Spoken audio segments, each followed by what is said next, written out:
Hey there, gorgeous people. Welcome and welcome back to my channel. I hope you guys are well and I hope you guys are staying safe.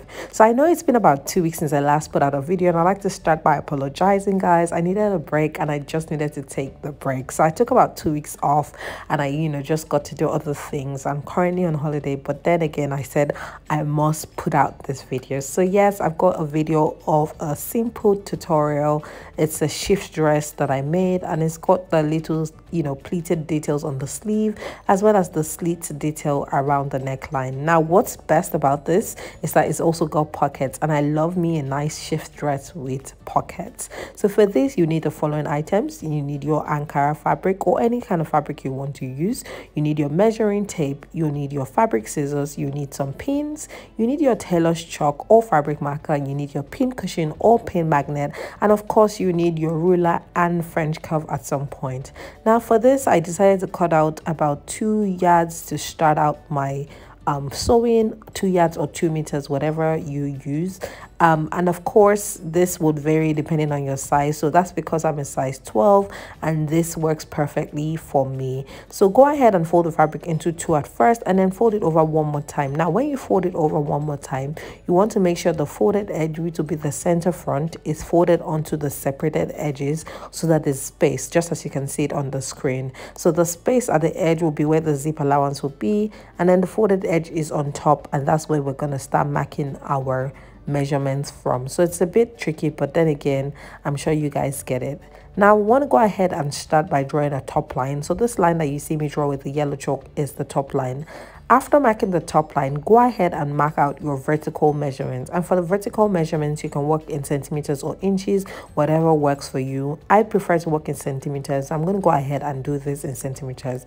So you want to start start by marking your shoulder to bust point measurement, and then your shoulder to waist measurement. Now after marking the shoulder to waist measurement, the next measurement you want to mark out is your waist to hip measurement, and for that it's really easy. You want to get your hip measurement divided by 4 minus 2 centimeters. Now I say centimeters because that's what I use. Hip measurement divided by 4 minus 2 centimeters. Okay, now after you have all these measurements, the first thing you want to do is you want to go to the bust point measurement and you want to draw it out properly with your ruler, and then mark 3 inches above that bust point measurement. That 3 inches that you mark above the bust point measurement will be the armhole line.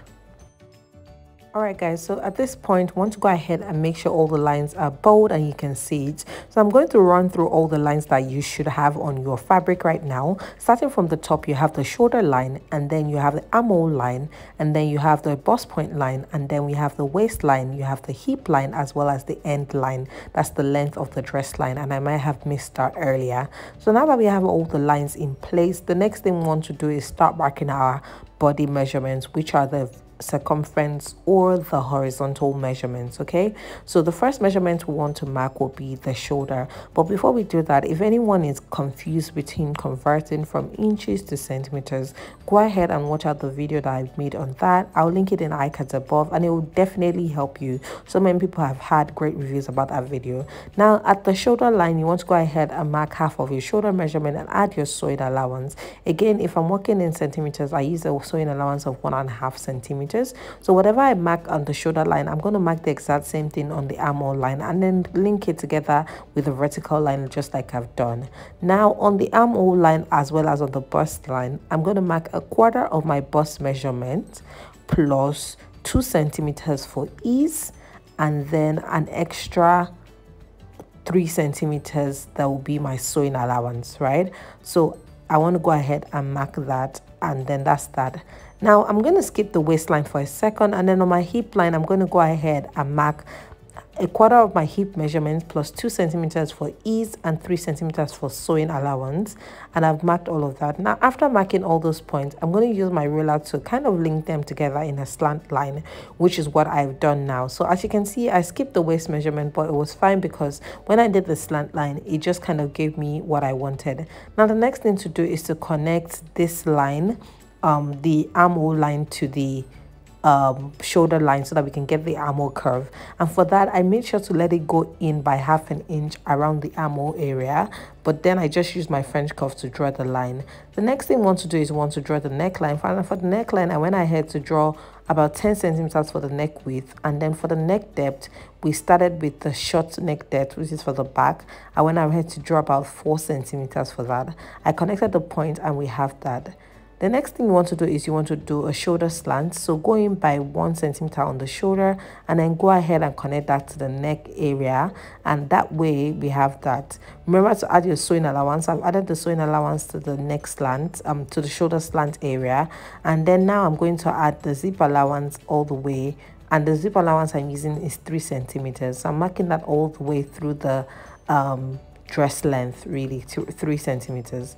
Now after marking that, the next thing you want to do is you want to go ahead and cut. So I'm cutting around where I want the length of the dress to be, including all allowances, and then I'm going ahead to cut out the slant. Again, I've added all the allowances that should be added onto the dress, so I'm just cutting around it. So at the moment, this is what it looks like, right? I'm going to cut the back piece as well. And the next thing we want to do is we're going to cut out the front neckline, but we can only do that when we separate the pieces. So now that I'm happy with the pieces, go ahead and separate it so you can cut out the front neckline. For the front neckline, you only need to take it lower, and I would suggest taking it lower by about 2 inches or 1.5 inches, not more than that. So after I reduced the front neckline, I went ahead to also draw my slit. So for the slit, I wanted it to be about 4 to 4.5 inches long, and then I decided to slit it. Now after slitting it, this is what it looks like. After all our pieces have been cut, we're going to go ahead and cut out our facing piece, right? And this is what we're going to use to finish the neckline so that it looks all nice. So for the facing piece, you want it to go below where the slit is so that it just gives you a nice coverage. So the first thing you want to do is place the piece on it on the center fold, and then you want to go ahead and cut out the neckline by tracing it out, which is what I've done, and then mark out where the slit should stop, which is also the next thing I did. And then we have where the slit stops, right?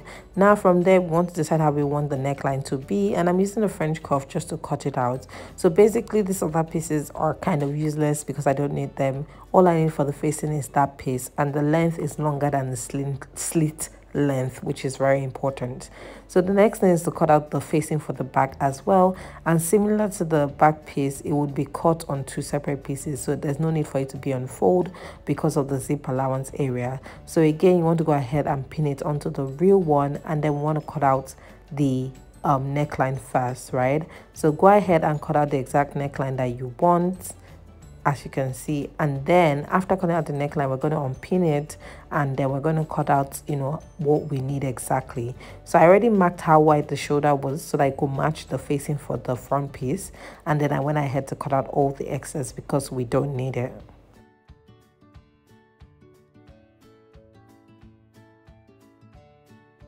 Now that the facing has been cut, the next thing to do is to cut out the pocket. Now for this part, you want to go ahead and mark about 3 or 3.5 inches from the waistline, and then you also want to mark out another 5.5 inches for how wide you want the pocket to be, right? Now that we've marked this on the fabric, you can go ahead and create a notch.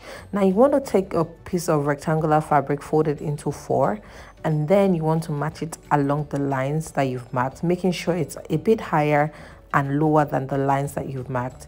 Now I put my palm on it and I just kind of draw this, you know, weird shape, making sure that it dips to the bottom. So you want it to dip towards the hem, right? And that's because when you place your hand on the pocket, it needs to go down and not up. So basically from, you know, the starting point, a bit higher than the starting point, I went ahead to draw the shape, and then I went ahead to just cut it out. Now it's a bit difficult to explain this, but if you just watch what I've done, it'll be easier for you to kind of emulate.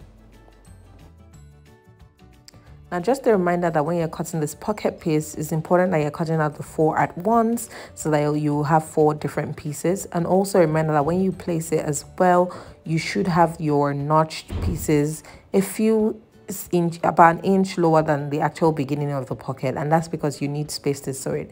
Now the next thing I do is I go in my Air Thread 2000D, and it's a serger or an overlocking machine by Janome, and I use this to overlock all the pieces. This gives my sewing a professional finish, and I absolutely love it. So this is me overlocking all the edges of all the pieces that I'm going to be sewing today, and that's because, like I said, I love the finish, and it's also faster for me as well.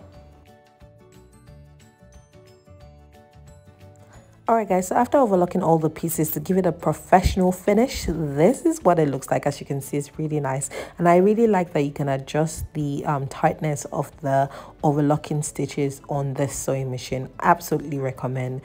So basically the next thing we're going to do is we're going to go ahead and start with the back piece. So I unpin the back from the front piece, and starting from the neckline, we're going to go ahead and mark about 8 inches, which is where you want your neckline to be. Now starting from that 8 inches mark, you want to go ahead and mark the 3 centimeters that you've left as the sewing allowance, and you're going to go ahead and sew that all the way from that mark up until the end, right? And what we're doing is leaving a slit open at the beginning, and that's so that it's easy for us to wear our shift dress. So at this point, this is what it looks like. Now after sewing that bit, the next thing you want to do is you want to take your facing piece, and we're going to go ahead and mark the wrong side of our facing piece, place the appropriate piece on it so that you know the right sides are facing each other, and then we're going to go ahead and sew the neckline. After sewing the neckline, it's very important to top stitch, so go ahead and notch it and then top stitch so that it has like a really nice finish. Okay, so now after sewing it, this is what it looks like. You want to go ahead and fold the neckline over, and then we're going to go ahead and sew it down on the side, right? And that's the side that functions as the zip allowance. So go ahead and sew it down on the 3 centimeters allowance that you left, and this is because you needed to, you know, hold the facing down and just look nice. So after sewing it down, this is what it looks like on the wrong side of it. We're going to flip it over to the right side, and at this point the next thing we want to do is we want to go ahead and mark our points for the pocket and then sew in our pockets. So again, you just need 2 pieces of your pockets. Remember that we had 4 in total, and we're going to match these pieces, the notches on the pieces of the pocket to the notches on the fabric, and we're going to go ahead and pin. Now when you're sewing, you want to make sure the right side of the pocket is facing the right side of the fabric, and we're going to go ahead and sew it on each other on 1/2 inch sewing allowance. Now if you notice, when I pinned mine to the fabric, it wasn't exactly at the edge. There was a little bit of like 1/2 inch sticking out. It's entirely up to you, but this was because I didn't leave 3 centimeters on the pocket, right? So go ahead and pin that like that, and after pinning that, you want to go ahead and top stitch after sewing it in place as well.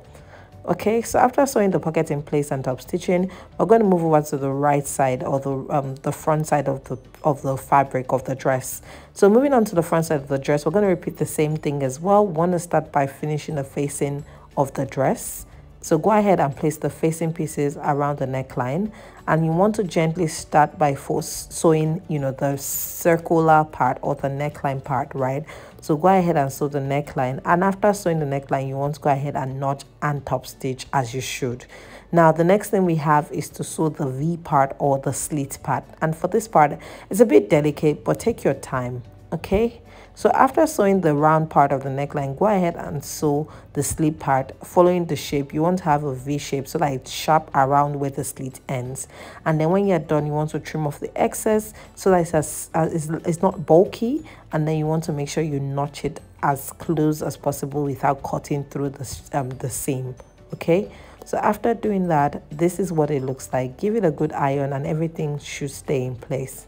This is what it looks like. So we're going to go ahead and also add the pockets to this piece, and after adding the pockets, this is what it looks like. The next thing to do is to go ahead and place the front piece onto the back piece, and we're going to start with the shoulders. So you want to make sure that the facing matches each other and the shoulders match as well. You want to make sure the right sides are facing each other, and want to go ahead and sew on 1/2 inch sewing allowance. Also for the sides, you want to go ahead and sew the sides on 3 centimeters, which is what we left at the zipper allowance. However, the interesting part is once you get to the pocket area, you stop and sew on 1/2 inch. So let's explain this, right? For the pockets, you want to go ahead and start sewing from the sides 3 centimeters. When you get to the pocket, you sew around half centimeters and you corner into where the mark is, and then you sew on 3 centimeters, just like I outlined. So moving over to my Janome HD9 Professional sewing machine, I start off by sewing the shoulders like I explained earlier. You want to make sure the right sides are facing each other, and then I start off by sewing the sides. So I'm starting off with the 3 centimeters for the sides, and then I get to the mark for the pocket, I lock it in place, and then I kind of pivot my needle so that I'm sewing the pocket on 1/2 inch as well. Now when I get to the end of the pocket again, I get to the mark and I lock it in place, and then I pivot my needle so that I sew the end again on 3 centimeters as I should. Now after sewing the sides together, this is what the dress looks like. As you can see, the dress is nearly finished, and I took the liberty of also finishing the hem of it by sewing it, you know, a big hem. So this is up to you.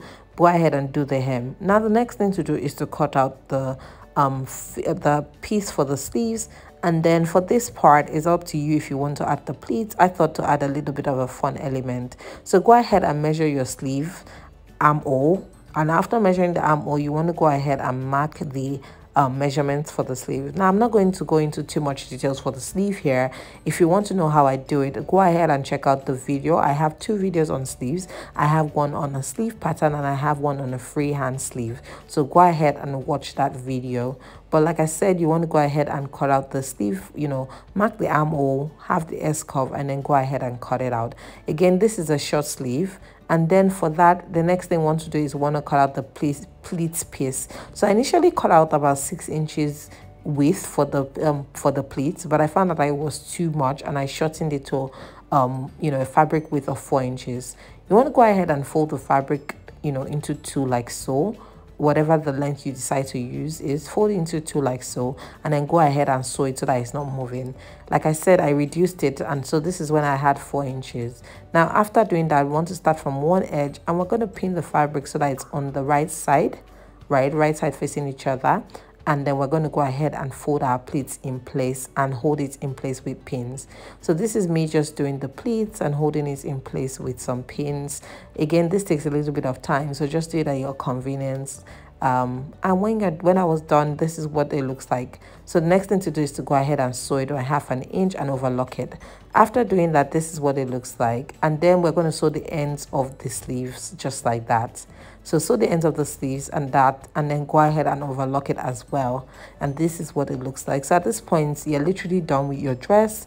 Go ahead and attach your sleeves onto the dress, and to do that, again, I always advise that you pin it in place and you use the notch that we put on the sleeves. So match the notch on the sleeves to the joining on the shoulder of your sleeves, and then match the seam on the bottom of the sleeves to the side seams seam of your dress, okay, which is what I'm showing you now, and then hold it in place with pins. Now after doing that, there will be a need for you to ease your sleeves in, because ideally your sleeves will be slightly bigger, but you do something called an easing in technique, and that makes it fit. Anyway guys, sidebar, when I was doing this, right, I mistakenly poked my finger. I don't know if you guys can notice, one of my fingers were just like hanging around with my sewing machine needle, and I promise you that thing hurts. It's happened to me so many times. So tell me in the comments, have you ever been sewing with like a sewing machine that is really fast and then the needle went through your finger? That thing really hurts. Let me know if you've experienced it. Growing up in Nigeria, they used to say that you're not really a dressmaker or a tailor or a fashion designer until you've experienced that. Obviously, that's not true, but then let me know if you've experienced it. So guys, this is what it looks like after sewing. I've gone ahead to attach the sleeves onto the dress. We have our slit, give it a good iron, and this is the finished product of the dress. I hope you enjoyed this video. If you did enjoy it, please leave comments in the description box below. Your suggestions are welcome as well. I will see you guys next week. Thank you and have a good week. Bye.